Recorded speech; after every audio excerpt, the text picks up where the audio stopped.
ನಮಸ್ತೆ ವೀಕ್ಷಕರೇ, ಎಲ್ಲರಿಗೂ ಸವಿತಾ ಸೋಮ್ ಕಿಚನ್ಗೆ ಸ್ವಾಗತ.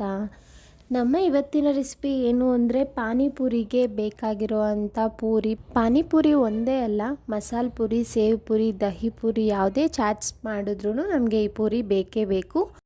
ಕೇವಲ ಬೆರಳೆಣಿಕೆ ಪದಾರ್ಥಗಳನ್ನು ಉಪಯೋಗಿಸ್ಕೊಂಡು ಹೋಮ್ ಮೇಡ್ ಪೂರಿ ಹೇಗೆ ಮಾಡೋದು ಇವತ್ತಿನ ವಿಡಿಯೋಲಿ ನೋಡೋಣ. ಯಾರೆಲ್ಲ ಸಬ್ಸ್ಕ್ರೈಬ್ ಆಗಿಲ್ಲ ಈಗಲೇ ಹೋಗಿ ಸಬ್ಸ್ಕ್ರೈಬ್ ಮಾಡಿ. ಬೇಕಾಗಿರುವ ಪದಾರ್ಥಗಳು: ಚಿರೋಟಿ ರವೆ, ಮೈದಾ, ಎಣ್ಣೆ, ಉಪ್ಪು. ಅಗಲವಾದ ಪಾತ್ರೆ ತಗೊಳ್ಳೋಣ.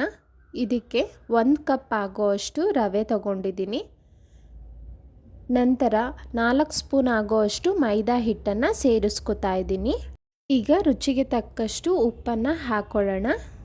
ನಂತರ ಸ್ವಲ್ಪನೇ ನೀರನ್ನ ಸೇರಿಸ್ಕೊಂಡು ಚಪಾತಿ ಹಿಟ್ಟಿನ ಹದಕ್ಕೆ ಕಲಿಸ್ಕೋಬೇಕಾಗುತ್ತೆ. ಒಂದೇ ಸಲ ನೀರು ಹಾಕೋಕ್ಕೆ ಹೋಗಬೇಡಿ. ನಮಗೆ ಒಂದೊಂಚೂರು ನೀರು ಹಾಕ್ಕೊಂಡು ರವೆ ಎಲ್ಲ ಚೆನ್ನಾಗಿ ಸಾಫ್ಟಾಗಿ ಆಗಬೇಕು. ನಮಗೆ ಚಪಾತಿ ಹಿಟ್ಟು ಹೇಗೆ ಕಾಣುತ್ತೋ ಅದೇ ರೀತಿ, ತುಂಬ ಗಟ್ಟಿನೂ ಬೇಡ, ತುಂಬ ಸಾಫ್ಟಾಗೂ ಬೇಡ, ಆ ರೀತಿ ಕಲಸಿ ಇಟ್ಕೋಬೇಕು.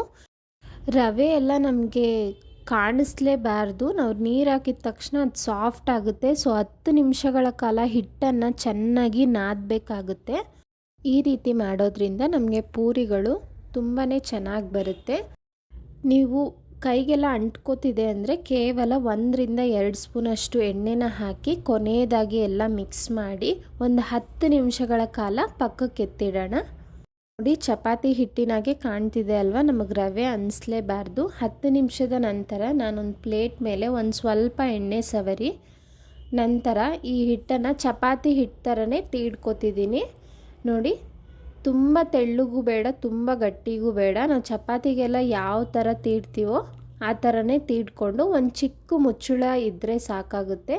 ಅದರಲ್ಲಿ ನಿಮಗೆ ಯಾವ ಸೈಜ್ ಬೇಕೋ ಆ ಸೈಜಲ್ಲಿ ಈ ರೀತಿ ರೌಂಡಿಗೆ ಮಾಡಿ ಎತ್ತಿಟ್ಕೊಳ್ಳಿ. ಈಗ ಬಾಣಲಿಲಿ ಎಣ್ಣೆ ಕಾಯಕ್ಕೆ ಇಟ್ಟಿದ್ದೀನಿ. ಎಣ್ಣೆ ಚೆನ್ನಾಗಿ ಕಾದಿರಬೇಕು. ಎಣ್ಣೆ ಕಾದ ನಂತರ ಫುಲ್ ಐ ಫ್ಲೇಮ್ ಇಟ್ಬಿಟ್ಟು ನಾವು ಈ ಪೂರಿನ ಬಿಡಬೇಕು. ನೋಡಿ ಯಾವ ಥರ ಉಬ್ತಿದೆ, ತುಂಬ ಚೆನ್ನಾಗಿ ಬರುತ್ತೆ. ನಮಗೆ ಮೀಡಿಯಮ್ ಫ್ಲೇಮ್, ಲೋ ಫ್ಲೇಮ್ ಇಟ್ಟರೆ ಈ ಥರ ಉಬ್ಬೋದಿಲ್ಲ ಪೂರಿ. ಎಣ್ಣೆನೂ ಚೆನ್ನಾಗಿ ಕಾದಿರಬೇಕು. ನಾವು ಪೂರಿ ಬಿಟ್ಟಿದ ತಕ್ಷಣ ಅದು ಉಬ್ಬುತ್ತೆ. ಸೊ ಯಾವಾಗಲೂ ಐ ಫ್ಲೇಮ್ ಇಟ್ಕೊಂಡೇ ಈ ಪೂರಿನ ಮಾಡಿ. ತುಂಬ ಕ್ರಿಸಿಪಿಯಾಗಿ ತುಂಬಾ ಚೆನ್ನಾಗಿ ಬರುತ್ತೆ. ಸ್ವಲ್ಪ ಮೀಡಿಯಮ್ ಫ್ಲೇಮಲ್ಲಿಟ್ಟು ಇದನ್ನು ಫ್ರೈ ಮಾಡಿದ್ರೆ ನಮಗೆ ಸೇವ್ ಪೂರಿಗೆಲ್ಲ ಬೇಕಾಗುತ್ತಲ್ಲ, ನಿಪ್ಪಟ್ಟು ರೀತಿ ತಟ್ಟೆಗೆ ಬರುತ್ತೆ. ಅದು ಕೂಡ ತುಂಬಾ ಕ್ರಿಸ್ಪಿಯಾಗಿರುತ್ತೆ.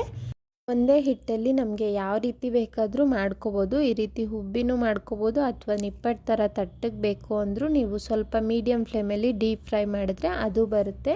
ಎಷ್ಟು ತಿಂಗಳ ಕಾಲ ಬೇಕಾದರೂ ಇದನ್ನು ಸ್ಟೋರ್ ಮಾಡಿ ಇಟ್ಕೋಬೋದು. ತುಂಬ ಹೈಜಿನ್ನಾಗಿರುತ್ತೆ. ನಾವು ಮನೇಲಿ ಮಾಡೋದ್ರಿಂದ ಯಾವುದೇ ರೀತಿ ಭಯ ಇರೋದಿಲ್ಲ, ಹೇಗೆ ಮಾಡಿರ್ತಾರೋ ಏನೋ ಅಂತ. ತುಂಬ ಸಿಂಪಲ್ಲಾಗಿ ಈ ಪೂರಿ ಹೇಗೆ ಮಾಡೋದು ಅಂತ ನೋಡಿದ್ರಿ ಅಲ್ವಾ. ಈ ಪೂರಿ ಒಂದಿದ್ರೆ ಸಾಕು, ಹಲವಾರು ಚಾಟ್ಸ್ನ ತುಂಬ ಸಿಂಪಲ್ಲಾಗಿ ಮನೆಯಲ್ಲಿ ಟೇಸ್ಟಿಯಾಗಿ ಪ್ರಿಪೇರ್ ಮಾಡ್ಕೋಬೋದು ನಾವು. ನಮ್ಮ ಇವತ್ತಿನ ವಿಡಿಯೋ ನಿಮಗೆಲ್ಲ ಇಷ್ಟ ಆಗಿದ್ದರೆ ಪ್ಲೀಸ್ ಲೈಕ್ ಮಾಡಿ, ಶೇರ್ ಮಾಡಿ. ಹಾಗೆ ಇನ್ನೂ ಯಾರೆಲ್ಲ ಸಬ್ಸ್ಕ್ರೈಬ್ ಆಗಿಲ್ಲ ಈಗಲೇ ಹೋಗಿ ಸಬ್ಸ್ಕ್ರೈಬ್ ಮಾಡೋದನ್ನ ಮರಿಬೇಡಿ. Thank you.